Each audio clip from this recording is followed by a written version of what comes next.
Jared, in time to understand deeply what human society is all about, you've developed ideas which contradict the normal thoughts or hubris of Western society. That Western society is dominant in the world because we have a better culture, we're smarter, or we have a better way of thinking. Some way to think it's our religion. Help me understand the argument. This was one of the biggest surprises and exciting discoveries for me in my intellectual career, was coming to understand the basic question of why some people have become more powerful than other peoples in the world. So basic question, Europeans have expanded over the world, but why was it Europeans who expanded rather than Amazonian Indians or Africans or Aboriginal Australians or New Guineans? A frequent answer to that is, well, Europeans expanded because, I hate to say it, it's not politically correct, but let's face it, it's because Europeans are smarter and they have the work ethic and Judeo-Christian tradition and all that other stuff, which is rubbish. The reason that Europeans expanded is the good luck of geography. The growth of human societies over the last 10,000 years, all the interesting stuff, the growth of population, which made it possible to feed inventors, which made it possible to feed kings, which made it possible to feed priests, which made it possible to develop military tools and conquer other people and build ships and cross the Atlantic and wipe out people on the other side of the Atlantic. All of that was made possible by becoming farmers rather than hunter-gatherers. Once you're farmers, you can raise food and support hundreds of people per square mile rather than only 2 people per square mile. And once you've got crops, then you can store surpluses and give those surpluses to inventors and kings. But the vast majority of wild plant animal species can't be domesticated. Here in California, breadbasket of the world, but California Indians didn't become farmers because oak trees and grizzly bears don't lend themselves to domestication. Whereas the Fertile Crescent was really today not very promising, the area of southwestern Asia. That was where there lived the largest number of wild species suitable for domestication: wild wheat, barley, peas, sheep, goats, pigs, horses, cows. And so the first agricultural development 10,000 years ago, population explosion, the farmers moved into Europe, Europeans became numerous, the Fertile Crescent self-destructed, Europeans were left with all the good stuff, the food, and they were the ones that then expanded. Wow. So what does it say that when these expansions occurred and when different groups touch each other, that there's almost always a tendency for war, and as a result of war, the winner not only destroys the other side, but tries to wipe it out totally? What does that say about humanity? It's been universal in human history until the last 200 years, mainly the last decades, and not even universally the last decades. It's been universal that when more powerful people encountered less powerful people, or less numerous people, the more powerful people always push out or exterminate or conquer or enslave the less powerful people. I don't know of any exception in the course of human history. What are some examples of that, and what are diverse examples of that, and what is the deep motivation for that? The examples would be everything that is happening through the last 200 years.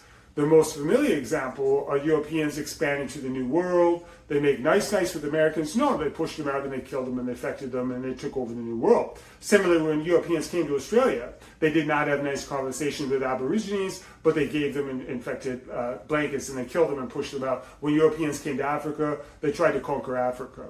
Europeans aren't the only people who conquer other people whenever they have the opportunity. It's a universal studies of traditional societies. The stories of my New Guinea friends tell me are that New Guineans fight with other New Guineans, Aboriginal Australians fight with other Aboriginal Australians. There are New Guineans who wipe out other New Guineans, Amazonian Indians who wipe out other Amazonian Indians. This is the human universal, that began to change only within the last 2 centuries with the Enlightenment, from which there's developed a philosophy of universal human rights, and you should not be mean to other people. And of course, the 20th century, the prime century of killing the largest number of people, absolutely. But the fact is, the proportional number of people who met violent deaths in New Guinea tribal society was far higher than in Poland or Russia in the middle of World War II. What percentages were they? For example, in traditional societies, these would be local wars.